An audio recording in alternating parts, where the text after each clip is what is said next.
to support the platform just in case anything like this happens again, you can do it by way of PayPal, Patreon, Cash App, and also by the Anchor. And you can also further support the platform by way of going to the Teespring store or the shoe store that is located in the comment section below.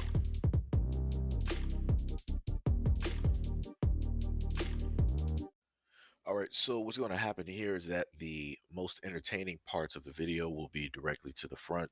And of course, the boring stuff, the information is going to be at the tail end.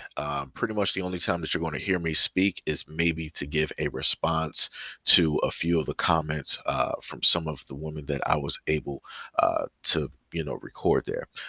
But again, if any of this information was helpful, you did know, or you have more information to specifically add to what it is that I gave, you are more than free to write that in the comment description below. Now let me tell y'all what I mean. Y'all think that men should pay, let's just say in my case, $700 a month. For what? What do kids need worth $700 a month? Don't tell me rent. Don't tell me bills. You gotta pay that anyways. If you was by yourself, you would have to pay that anyways. So what do your kids need? But he's not your baby daddy's not responsible for paying for your life. So what does your kids need and what's the total of the things that they need? Why do you need $700 a month? You don't.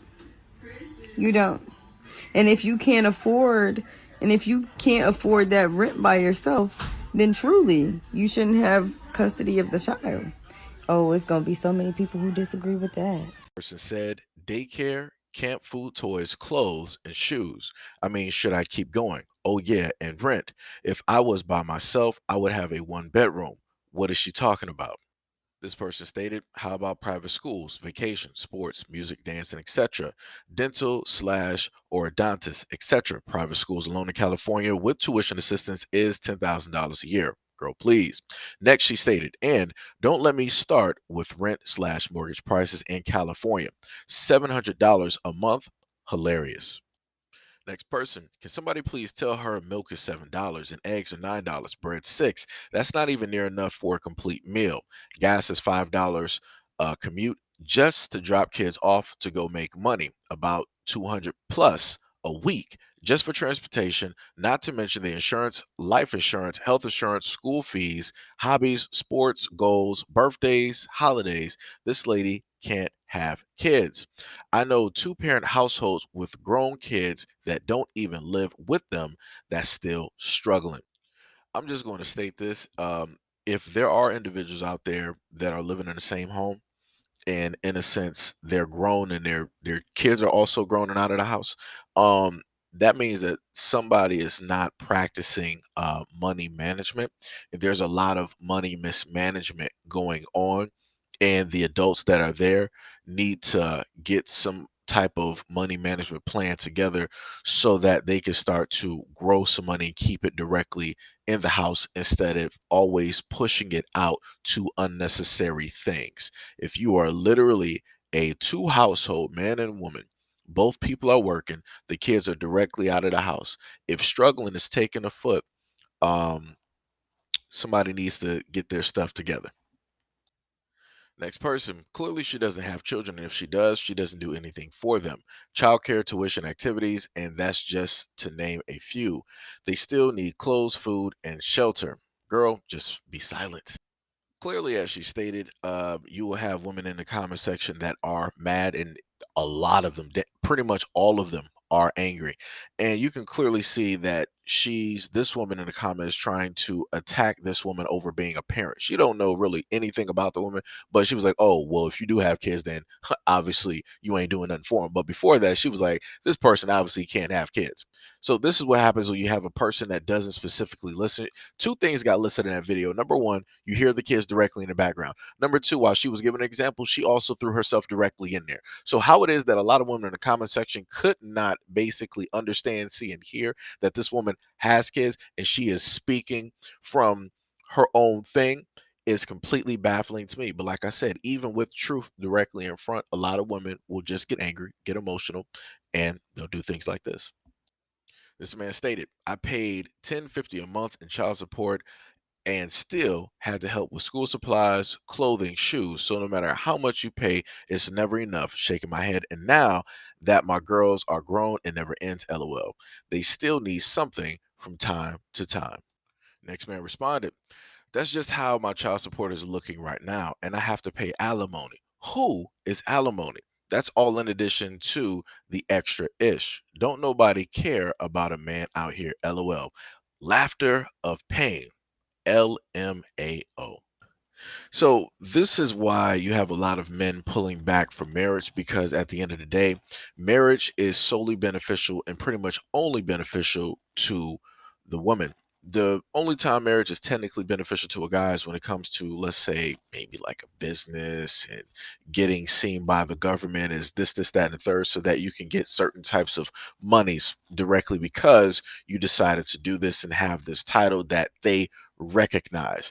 Other than that, once you get married, you have kids, you're with her for a certain period of time, everything is pretty much for her benefit. The kids, she'll sit up there and take the kids. The house, that's pretty much hers. The dog, that's pretty much hers. The car, that's pretty much hers. The job that you're working, technically to an extent, that's pretty much hers. You still physically got to work it, but everything that you are pretty much getting from that job, alimony, that's going directly to her. Child support, that's going directly to her. So while all of this is basically taking place, she has two options. She can either A, decide to go out there and get a boyfriend, which more than likely that dude is going to be living directly in that house, while also eating the groceries and using the money that you're giving to her in order to benefit the kids in the household.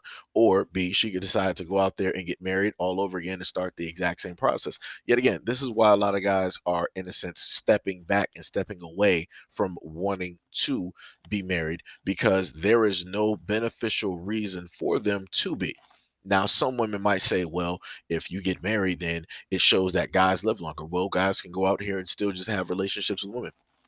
He can find a woman that he can have a relationship with, and he can sit up there and she might, if she loves him, cares about him, she'll sit up there and take care of him, when he grows old and different things of that nature. Like I said, I know older couples that are older than me that are common law, that have never been married, but they're common law because they've lived together.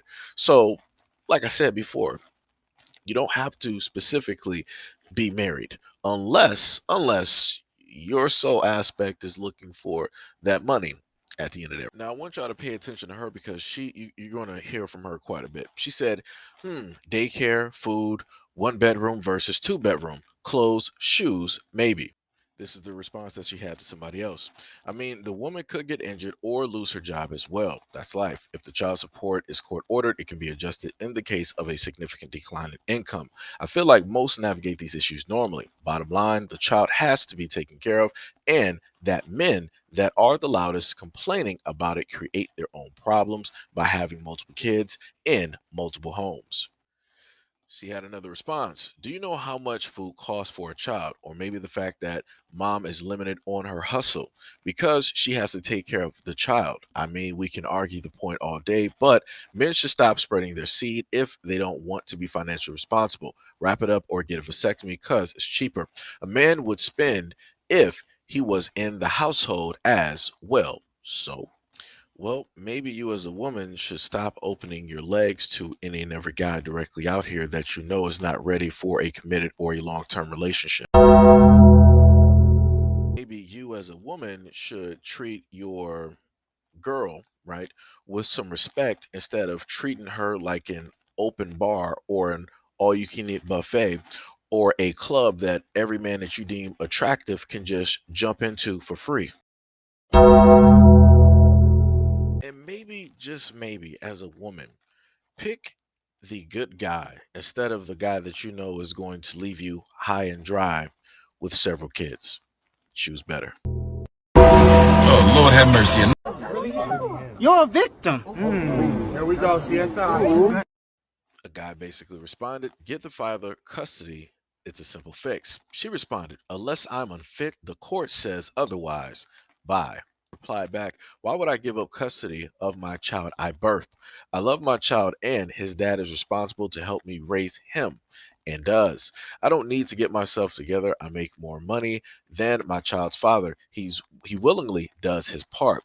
He's not a deadbeat. Any man mad about child support got issues. Go get a vasectomy and stop creating babies." So here you are with the back and forth reply. Court knows you're having a hard time financially, if I'm not mistaken. It's what's best for the kid, right? But okay. She replied, "Men stop making babies. Simple fix." He replied, "Stop having them. A simpler fix." She replied, "But who's complaining? All of these men that don't want to pay child support." And he replied, "Huh? Both sides are. Duh." She stated, not in all cases in my state. If a man wants to establish parental rights to a child born out of wedlock, the court requires child support.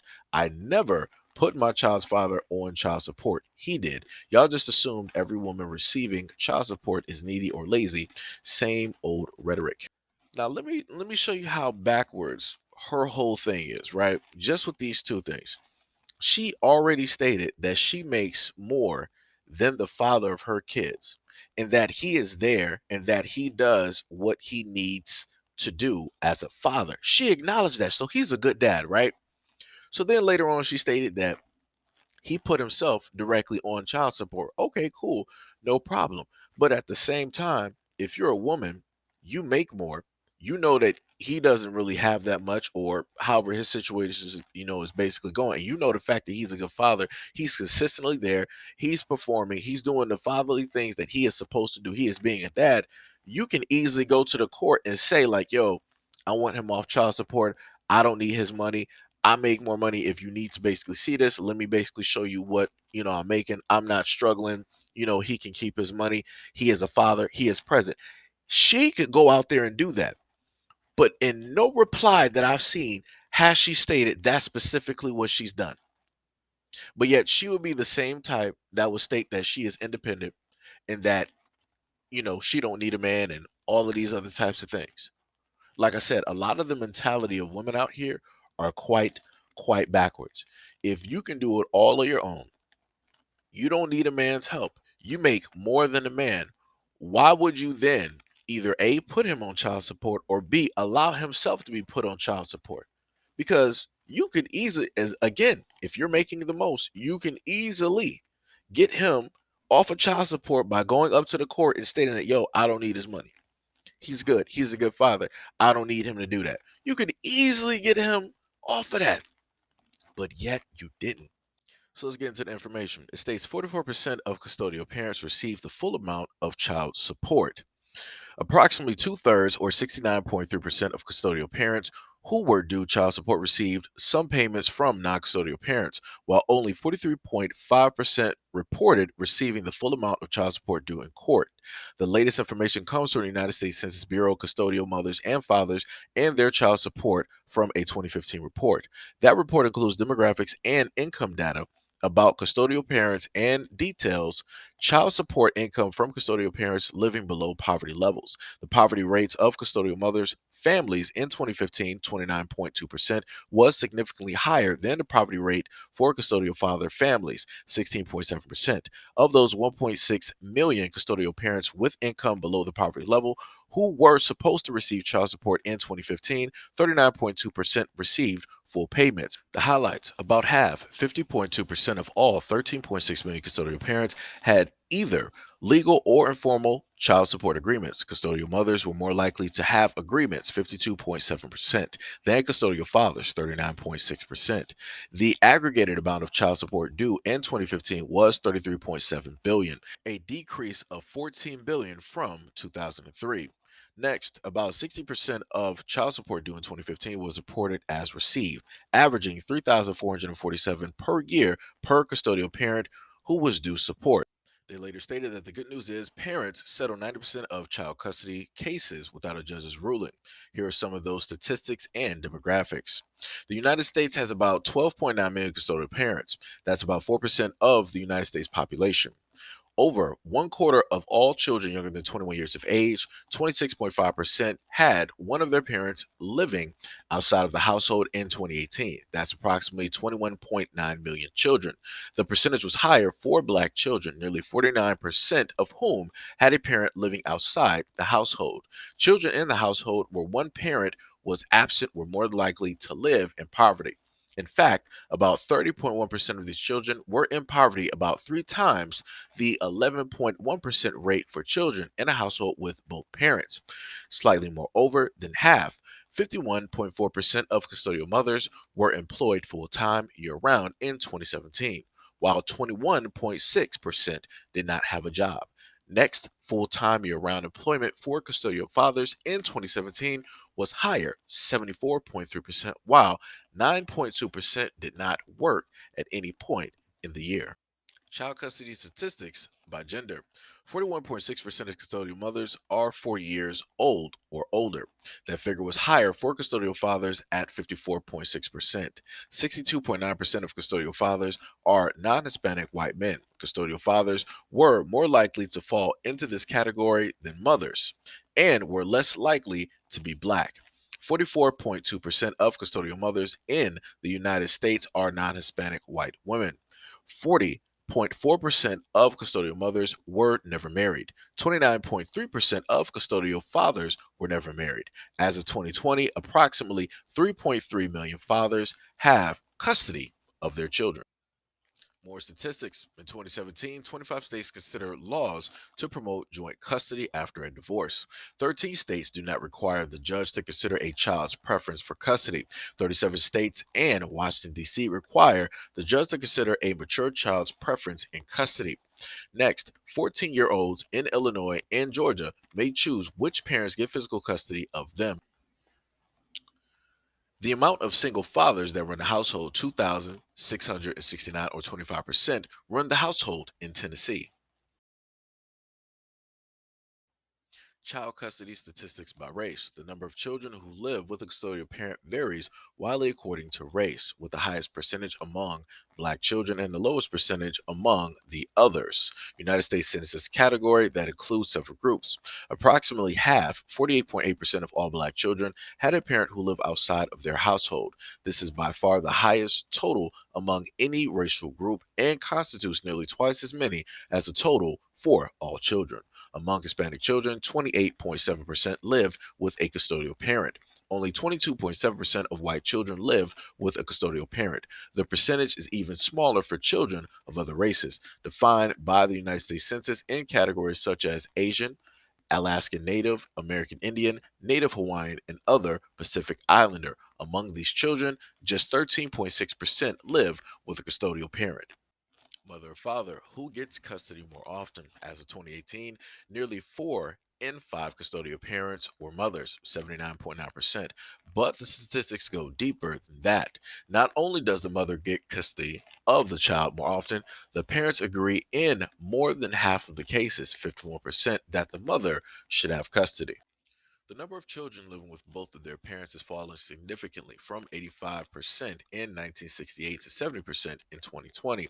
That has affected both the number of children who live only with their mother and the number who live only with their father. About 7.6 million, or 11% of children, lived with their mother only in 1968, compared with 15.3 million, or 21%, in 2020.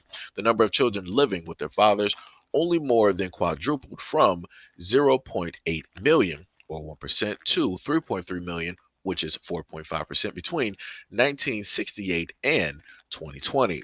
On the national average, a female parent is granted around 65% of custody time, whereas a male parent receives 35%. However, in recent years, more fathers have become custodial parent, percentage increasing from 16% in 1994 to 20.1% in 2018. Gender bias in custody hearings. While parents often agree that the mother should receive primary custody of the child, the percentage is not as high as the percentage of mothers who do get custody. This indicates that many divorced fathers who would prefer to have custody of their children are not actually awarded custody. What does this gender bias indicate? According to a study by the American Psychological Association, gender stereotypes may indeed play a role in child custody decisions. In the study, good mothers receive greater custody allocations than good fathers did in the United States, Brazil, and Argentina. Follow up studies linked maternal primary custody to the propensity to ascribe warm related traits such as generosity, trustworthiness, and friendliness to the mother. There is also a tendency to believe that the mother has more time to spend with the child. This is, however, less than often the case with the rise of two income families. In 1960, just one quarter of married couples were in dual income households, while the father alone was employed in 70% of the families and the mother alone was employed in just 2%. By 2010, those figures had changed substantially, with 60% of families being dual income households, the father alone working in just 31% of those cases, and the mother alone working in 6% of those cases. How much custody time a father gets varies widely by state, with 20 states giving fathers 50% of overall time. By contrast, fathers in Tennessee get just 21.8% of custody time, with those in Mississippi getting 23% of the time, those in Georgia 23.5% of the time, and those in Washington 23.8%. In Connecticut, Maine, New Mexico, and Vermont, with parenting time divided equally among male and female parents. Each parent spends about 182.5 days each year with their children. In Texas, with just 33% of parenting time allotted to male parents, fathers are awarded only about 120.5 days each year with their child, whereas the mother receives 245 days. 50-50 custody and shared custody. The terms shared custody and joint custody are often used interchangeably, but they both have different meanings. Joint custody refers to an arrangement under which both parents have an equal say in decisions made regarding a child. Shared custody, by contrast, refers to the amount of time a parent spends with the child. Shared custody arrangements often strive to create a 50-50 split, equal parenting time between the parents. This could involve children alternating between parents each month, every 6 months, or every year. Another possibility is that after a divorce, children spend weekends with one parent and weekdays and school breaks/summer vacations with the other. The Access and Visitation Grant Program provides funding of 10 million annually to 54 states and territories through the Department of Health and Human Services to increase non-custodial parents' time with their children. Under the program, parenting time for non-custodial fathers increased by 62% and for non-custodial mothers by 47% in 2013. In 2018, states reported that nearly half of the 19,000 non-custodial parents served by the program had increased parenting time.